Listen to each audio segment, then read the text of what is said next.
दोस्तों आज 2 अप्रैल है। अमेरिकी राष्ट्रपति डोनाल्ड ट्रंप जैसा प्रॉमिस कर चुके हैं कि 2 अप्रैल के बाद से दुनिया के सभी देशों पर टैरिफ लगाया जाएगा। भारत जैसे देशों पर रेसिप्रोकल टैरिफ लगेगा। तो फाइनली वो अब से लागू हो जाएगा और अनुमान ये है कि इस टैरिफ नीति की वजह से करीब 1.4 ट्रिलियन डॉलर का नुकसान होने वाला है अलग अलग देशों का। लेकिन इसी बीच आ रही एक और खबर जो कि अमेरिका से और स्पेशली डॉलर से है। असल में टैरिफ नीतियों की वजह से डॉलर में एक और बड़ी गिरावट देखने को मिली और जितना गिरावट आपको डॉलर में देखने को मिलेगी वही बढ़ोतरी इंडियन रुपए में होती है। और अगर ट्रंप अपनी टैरिफ नीतियों में बदलाव नहीं करते हैं तो डॉलर में और बड़ी गिरावट देखने को मिलेगी। आइए जानते हैं सब कुछ आज के इस वीडियो में, ये 2 बड़ी खबरें डिटेल्स में। यदि आपको हमारा काम पसंद आए तो वीडियो को लाइक और चैनल को सब्सक्राइब जरूर कीजिएगा। दोस्तों आप जानते होंगे कि ट्रंप अपने भाषणों में भी ये बात कह चुके हैं कि दुनिया के उन सभी देशों पर टैरिफ लागू किया जाएगा जो कि अमेरिका से भारी टैरिफ वसूलते हैं। कुछ प्रोडक्ट तो भारत भी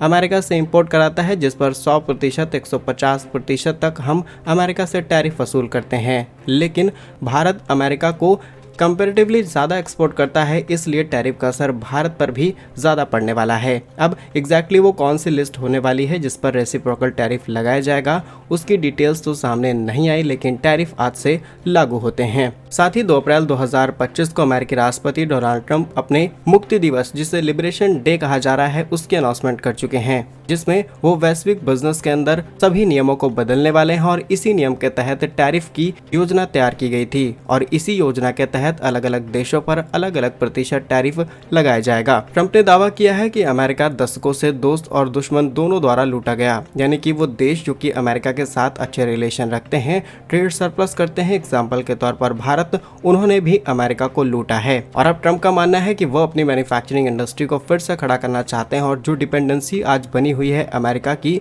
दूसरे देशों, फिर चाहे वो भारत हो, चीन हो या फिर यूरोप, सबसे इसे खत्म करना चाहते हैं। और अपनी मैन्युफैक्चरिंग इंडस्ट्री को प्रमोट करते हुए ट्रंप करीब 1.2 ट्रिलियन डॉलर यानी कि 100 लाख करोड़ रुपए के आसपास व्यापार घाटे को कम करेंगे। आज के समय अमेरिका का आयात बाजार 3 ट्रिलियन डॉलर यानी कि 250 लाख करोड़ के आसपास है, जिसमें 27% मैक्सिको, 18% चीन, 13% कनाडा से आता है। ट्रंप ने 2 अप्रैल को रेसिप्रोकल शुल्क लगाते हुए 3 अप्रैल से ऑटो इंपोर्ट पर 25% टैरिफ लागू कर दिया है। इसके अलावा वेनेजुएला से खरीदे जाने वाले तेल पर भी 25% टैरिफ लागू किया गया। अब यहाँ पर छोटी सी और इन्फॉर्मेशन ये है कि वेनेजुएला जो कि एक समय पर दुनिया का लार्जेस्ट ऑयल प्रोड्यूसर कंट्री हुआ करता था, वहाँ पर पॉलिटिकल अनस्टेबिलिटी आई और इसके पीछे भी अमेरिका का हाथ बताया जाता है, जिसके बाद भारत की भी काफ़ी ज़्यादा इन्वेस्टमेंट यहाँ पर फंस गई और अभी करीब 500 से 700 मिलियन US डॉलर के ऑयल प्रोजेक्ट भारत के फंसे हुए हैं। और अब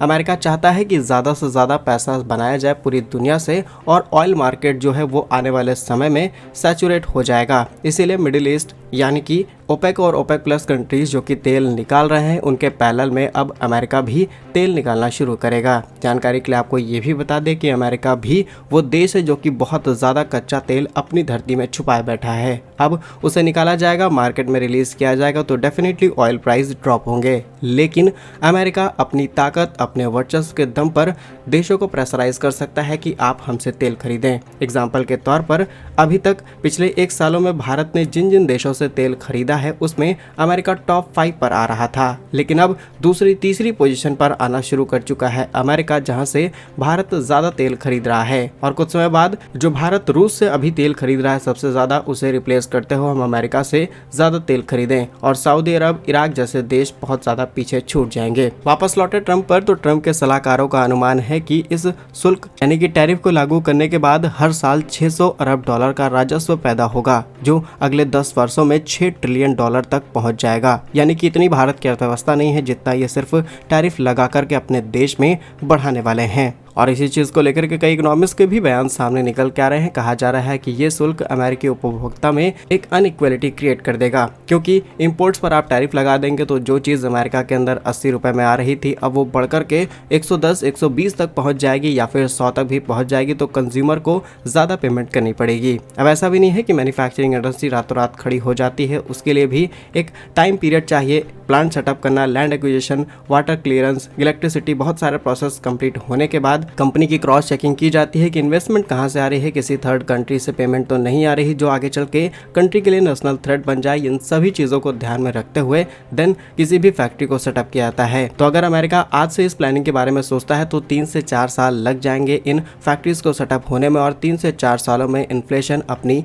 पीक पर पहुंच जाएगा। ऑक्सफोर्ड इकोनॉमिक्स के अनुसार यदि आयात टैक्स को 8.4% से बढ़ाकर के अब 20% तक किया जाएगा जो कि एवरेज है, तो अमेरिका में रहने वाले परिवारों की जो वार्षिक आय है उसमें काफी बड़ी गिरावट आएगी। 2025 में अमेरिका में 51% ताजे फल, 70% सब्जियां मैक्सिको से इंपोर्ट करी जा रही थी और इन सभी किराना सामानों पर 25% टैरिफ लगा दिया गया है, जिससे ये सामान अमेरिका में खुद 10 से 15% महंगा हो गया। कपड़ों के इंपोर्ट पर 44%, वियतनाम, बांग्लादेश, भारत जैसे देशों पर टैरिफ लगाया जा रहा है जो कि अमेरिका में आने वाले कपड़ों के अंदर 20% तक कपड़ों को महंगा कर चुका है और ये कीमतें अभी 17% और बढ़ सकती हैं। और गोल्डमैन सैक्स की रिपोर्ट के मुताबिक जो इन्फॉर्मेशन सामने निकल के आ रही है, इस टैरिफ की वजह से जो अमेरिकी अर्थव्यवस्था अभी तक 2 से 2.5% ग्रोथ रेट के साथ बढ़ रही थी, अब वो घटकर के सिर्फ 0.6% रह गई है। यानी कि ये बहुत ही मिनिमम सी ग्रोथ देखने को मिल रही है यूएसए इकोनॉमी के अंदर।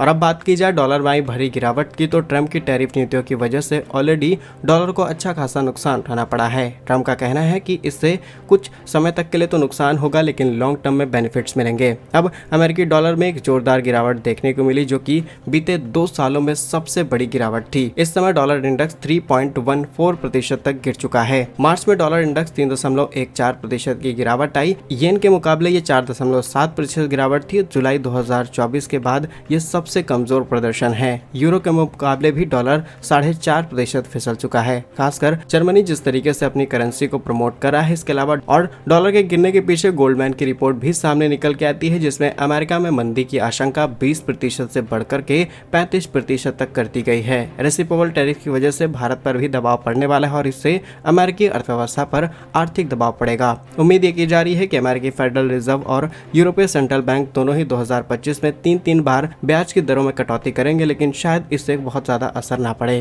क्योंकि फ्लो ऑफ लोन कितना भी बढ़ा लिया जाए, देश के अंदर महंगाई है तो डेफिनेटली इसका असर अर्थव्यवस्था पर पड़ेगा। लेकिन जहां एक तरफ डॉलर बुरे हालात से गुजर रहा है, रुपए की भी हालत सही नहीं है। हालांकि रुपए अब कुछ हद तक सैचुरेट हो चुका है। ना गोल्ड में काफी बड़ा डिफरेंस हमें देखने को मिला। गोल्ड की कीमतें लगातार अपने प्राइस तोड़ना शुरू कर चुकी हैं और जितने भी ग्लोबल इन्वेस्टर्स हैं उनका मानना है कि इस समय जो इन्वेस्टमेंट है वो गोल्ड के अंदर सबसे बेस्ट रहेगी। वहीं डॉलर में हुई गिरावट से भारत को फायदा मिल सकता है क्योंकि डॉलर में गिरावट यानी कि आप इंपोर्ट्स आसानी से बढ़ा सकते हैं क्योंकि इंपोर्ट बिल घटेगा। भारत बहुत सारा कच्चा तेल, गैस, इलेक्ट्रॉनिक, अन्य सामान डॉलर में खरीदता है और डॉलर कमजोर होगा तो भारत इन सामानों पर कम पैसा देकर के ज्यादा चीजें ला सकता है। अब आज के समय ग्लोबली जितने भी देशों के अंदर ट्रेड किया जा रहा है उसमें यूएस डॉलर का इस्तेमाल होता है और ये भारत के लिए अच्छी सिचुएशन हो सकती है। लेकिन डॉलर बहुत ज्यादा भी नहीं गिरा है, 3.1% की गिरावट कोई बड़ी गिरावट नहीं है। लेकिन देखने वाली बात ही रहेगी कि इस टैरिफ की वजह से डॉलर और कितना ज्यादा गिरता है। क्या कुछ कहना है आपका इस पर हमें कमेंट्स में जरूर बताइए। भारत कैसे ही वीडियोस पाने के लिए वीडियो को लाइक, चैनल को सब्सक्राइब जरूर कीजिए। वंदे मातरम, भारत माता की जय।